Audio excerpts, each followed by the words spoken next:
27 সাল পর্যন্ত আমাদের রেভিনিউতে কোনো কিছু হ্যাম্পার করবে না, কারণ হচ্ছে 2022 সালের যে আইসিসির ফাইন্যান্সিয়াল মিটিং হয়েছে সেই মিটিংয়ে that has already been set. এটা ক্রিকেটারদের সিদ্ধান্তের বিষয়। বিশ্বকাপে স্কোয়াড কাউকে জিজ্ঞেস করে স্কোয়াড তৈরি করা হয় না, যেই স্কোয়াড ফাইনালাইজ হবে সেই স্কোয়াডই বিশ্বকাপে যাবে। We are not taking any stance, we are taking our national interest at the upper hand. আমরা আমাদের সিদ্ধান্ত আমরাই নেই, একমাত্র সিকিউরিটি রিজনে। কারণ হচ্ছে আমাদের এনওসি ছাড়া, গভর্নমেন্ট এনওসি ছাড়া, জিও ছাড়া আমরা এক কদমও দেশের বাইরে যেতে পারবো না। অতএব আমরা এই বিষয়ে সরকারের সিদ্ধান্তের এক চুল নড়তে পারবো না। আমরা যত সিদ্ধান্তই নেই না কেন, সরকার যদি বলে যে আমি জিও দিব না, আমাদের কারো কিছু করার নাই। We are not taking any stance, we are taking our national interest at the upper hand. No stance, this is not a stance. আপনি একটা কথা আপনারা এটাকে কোনোভাবেই আপনারা অন্য কোনো কিছুর সাথে তুলনা করতে পারবেন না, কারণ this is not a stance, this is not এ কোনো ধরনের। আমি এমন কিছু বলতে চাচ্ছি না যে আমি একটা ন্যাশনাল হিরো হয়ে গেলাম, এই করলাম সেই করলাম। আসলে this is not like this.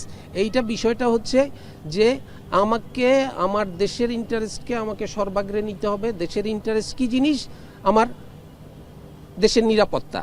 আমার দেশের নিরাপত্তা মানে আমি যখন দেশের ভিতরে থাকি আমার নিরাপত্তা এক ধরনের, দেশের বাহিরে থাকলে আমার নিরাপত্তা অন্য ধরনের। দেশের বাহিরে আমার একটা মানুষের নিরাপত্তা বিঘ্নিত হওয়া মানে হচ্ছে আমার দেশের নিরাপত্তা, দেশের মানুষের নিরাপত্তা বিঘ্নিত হওয়া।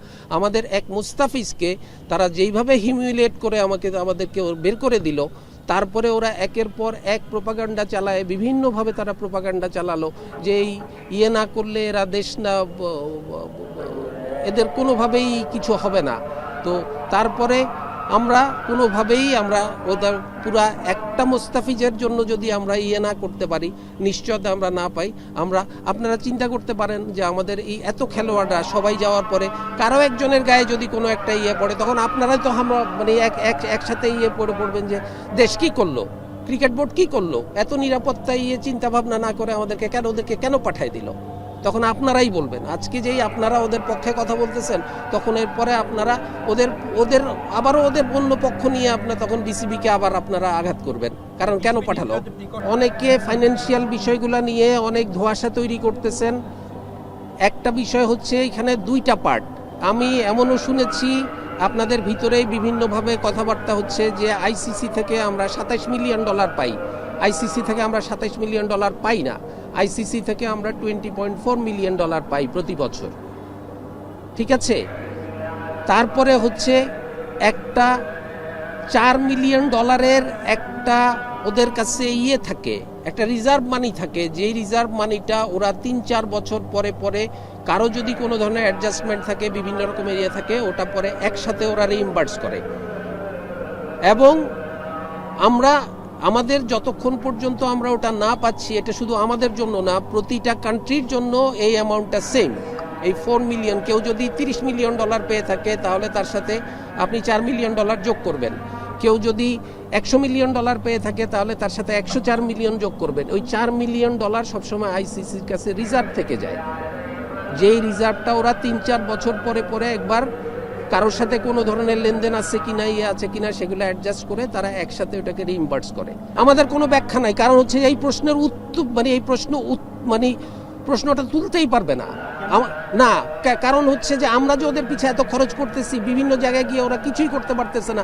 আজ পর্যন্ত আমরা একটা বই শিক্ষা পানতে পারছি?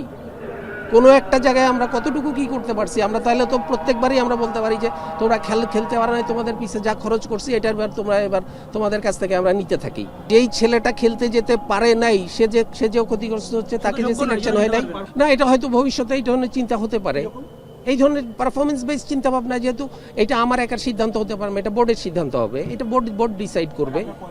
আমার পয়েন্ট অফ ভিউ হতেই পারে, এটা পারফরমেন্স বেস হতেই পারে, হওয়া উচিত। হয়তো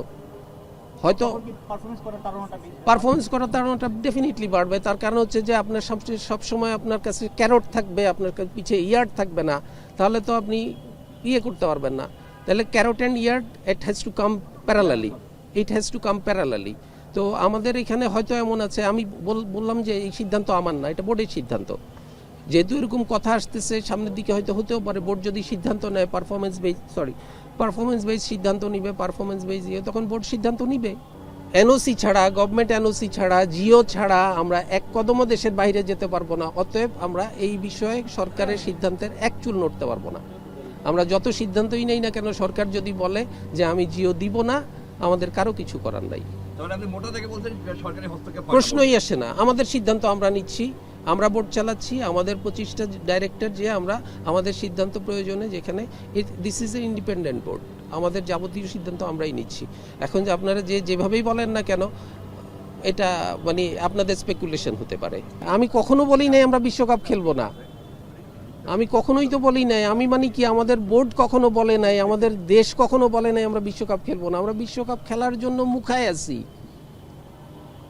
আমাদেরকে শুধুমাত্র খেলার পরিবেশটা তৈরি করে দিতে হবে, যেই পরিবেশটা ভারতবর্ষে সম্ভব না। সরি, ভারতবর্ষ বললে তো ভুল হবে, ভারতে সম্ভব না।